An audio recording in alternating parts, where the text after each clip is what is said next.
Hey there, so in this one we're going to go from the static boring image to the one that has depth and movement inside, and basically it's called parallax effect when foreground and background moves with the different speeds, and you can do everything inside Photoshop, but I will go further and will add another layer of interest, and I will finish up everything inside Premiere Pro, and I will add moving particles to add an extra layer of interest. So let's jump into PC and I will show you what you need to do. Let's go.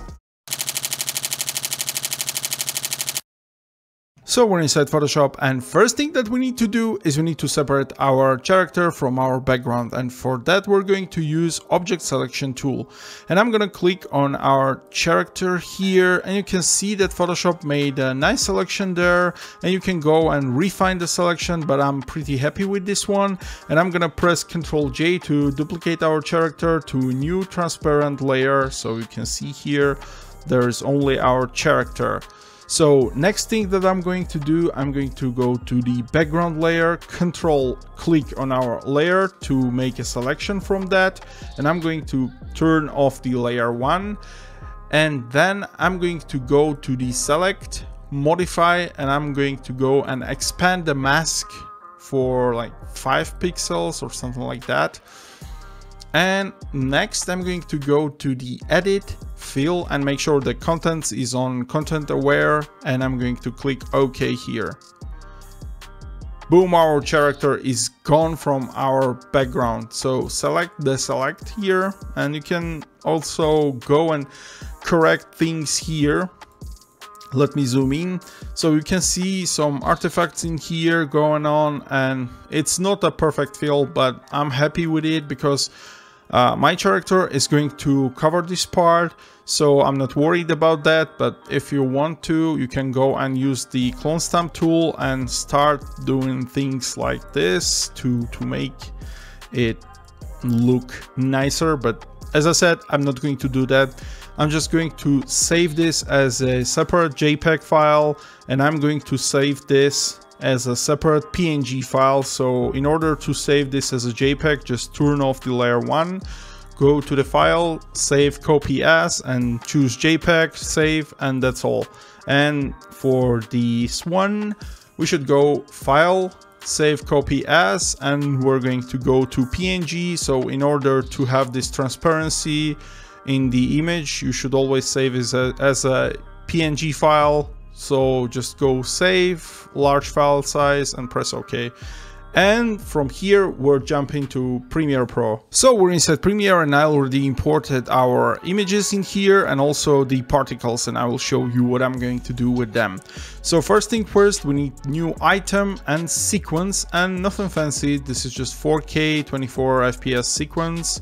Press OK, and we're going to drag in our image here and our character in here. So you can see it's a bit larger, but that's what we needed actually.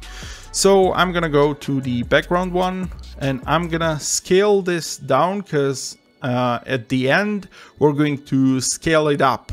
So something like this looks okay. And I'm going to go to the character, and basically I'm happy with the position of character because we're going to scale him down actually. So what are we going to do? So let's turn off the character first of all.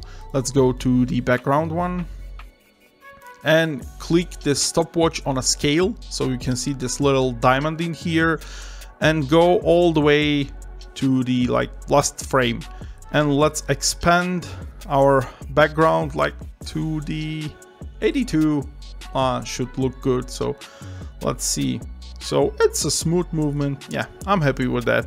So let's just bring back our character in here. So for the character, again, go to the first frame, click on scale. You can see a little diamond in here. Go to the last frame, and let's scale him down like something like 82 should be good. Okay, let's go back to the first frame in here, and let's play our animation, and it looks pretty nice, right? So that the trippiness is there, but we're going to go one step further, as I said, and let's just move this to the top, and we're going to bring particles in here.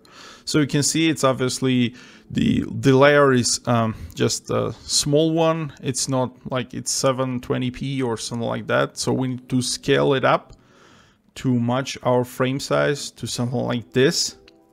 So next thing that we need to do is we need to change the blend mode from normal, like I don't know, to add or something. Add will work, normal or overlay. No, it's add. It's definitely add. So, and now you can see that we have particles, and let's play it back, and you can see the particles are moving in here. Our character is getting smaller, our background is getting bigger.